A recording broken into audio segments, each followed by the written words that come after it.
Hi, this is Adam from Small Town Machine Shop with a update on the rearranging of the shop video.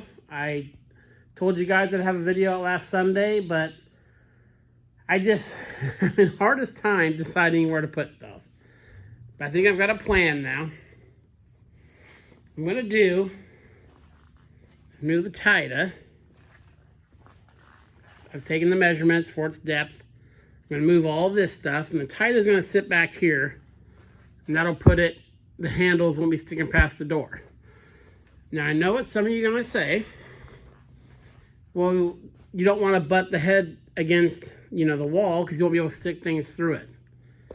I'm realistic about the work I do. I've been doing machining work for, 15 years, and only once have I ever stuck anything through the headstock. This lathe doesn't have a spider or anything. And if it is really long, and it's a high dollar job, I'll just punch a hole in the wall there and run it through outside. But when you get in this kind of mindset, when you're setting up machines, what if I get a 15-foot pump shaft in, stuff like that. And that can really affect where you put stuff.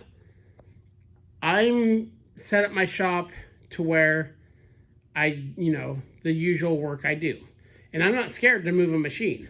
If I need something to stick way out the end, now, the good thing about where this will be is the tailstock I could run something long out the tailstock. So that should cover all that. But if I have to move a machine a little bit to do a job, I have no problems with that. This guy, with the taper attachment on it, it takes up a huge chunk of real estate. And I moved it out here. I don't like it out here.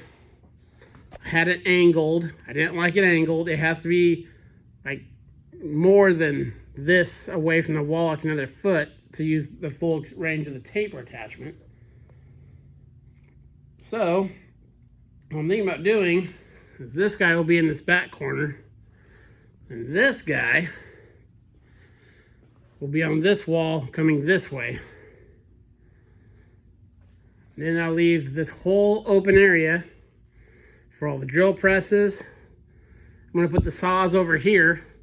That way if I have long stock I need to cut, which sometimes I do cut long stock, I can stick them out the door and cut them. And that'll all be right here. The mill will probably stay where it is, but I'm going to bring it this way a bit. Then the saw will go over there. Forehead drill press base. It's like when the heads are on it, it's 12 foot tall, I want to say.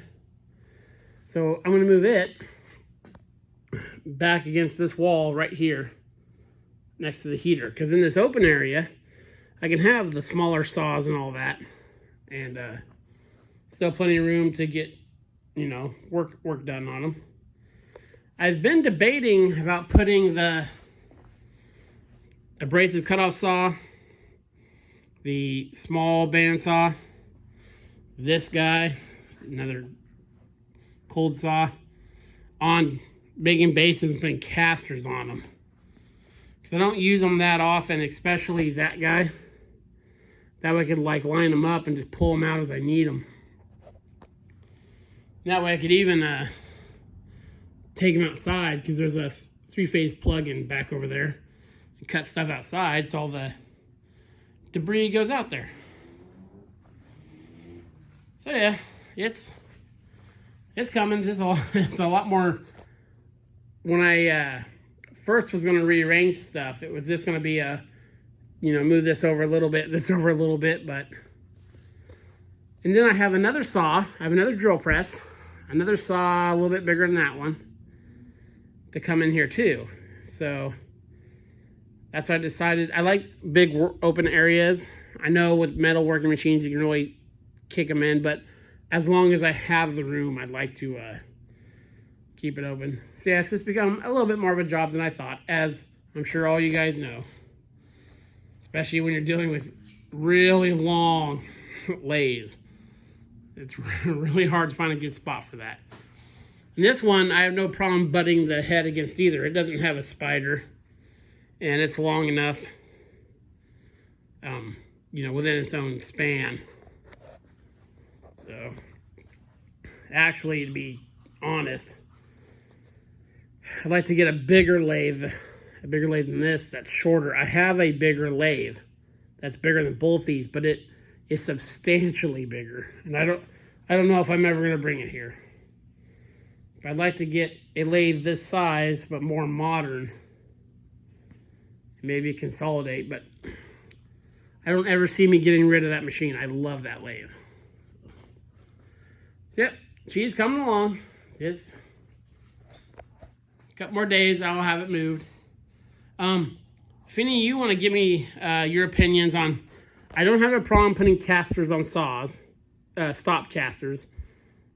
I don't want to put one on that. First of all, the base would be 4x5, and that I don't like putting them on floor mount drill presses because I think they're too tippy. But these guys, I wouldn't have a problem with. So yeah, this is Adam from Small Town Machine Shop. Please comment, like, and subscribe, and thanks for watching.